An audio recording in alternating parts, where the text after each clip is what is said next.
Dear guide, can you please share some words of advice for the student of Hadith as it pertains to some etiquettes when reading the Hadith of the Prophet? With regards to a talib of Hadith and some of the adab of reading Hadith, etc., the people of ilm, they've explained these etiquettes. And they say in brief, the etiquettes of reading the Prophet ﷺ's narrations are similar to the etiquettes as if you were sitting in front of him. Similar, ﷺ. With regards to how you look, how you smell, how you're dressed, how you're sitting, talking, chewing, not paying attention, not focusing, raising your voice, not giving your all, having a full cup, thinking what I want to do and what is, what doesn't make sense, and this and that, instead of just taking the hadith and seeking the proper understanding of it. What's important is there's different ways and different types in which a person reads hadiths. Sitting in a class is one thing. Don't stick your feet towards the instructor. Take off your socks, play with your feet, your toes in the class. It's disrespectful.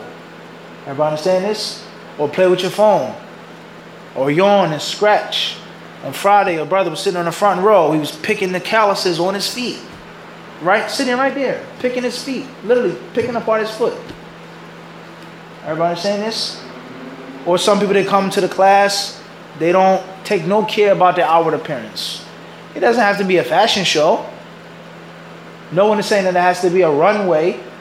But just basic etiquette. If you have the time to go home before you come, after work, comb your hair, brush your teeth, pick your afro, whatever hairstyle you're wearing, braids, then that's best. That's what? That's best. Brush your teeth, take a shower, smell good. That's best. You work as a mechanic, alhamdulillah. You work in a coal mine, alhamdulillah. If you can't go home, you want to hear the dhikr, la bas. But to sit in the class as a student of hadith, close to the class in front of the teacher, it's a different story. Raising your right hand, different story.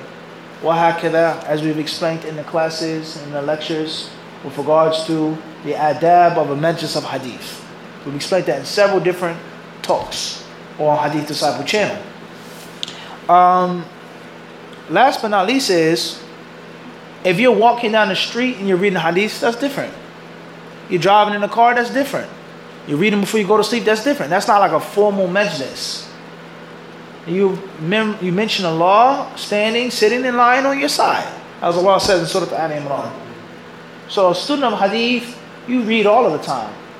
You read when you're walking down the street, when you're walking through the airport carrying your bag. All your focus is not there, but you're getting a quick snippet. That's labas, that's fine. Sitting and eating, that's fine. Drinking tea, that's fine. But the actual majlis is a different story. And Allah subhanahu wa ta'ala should knows best.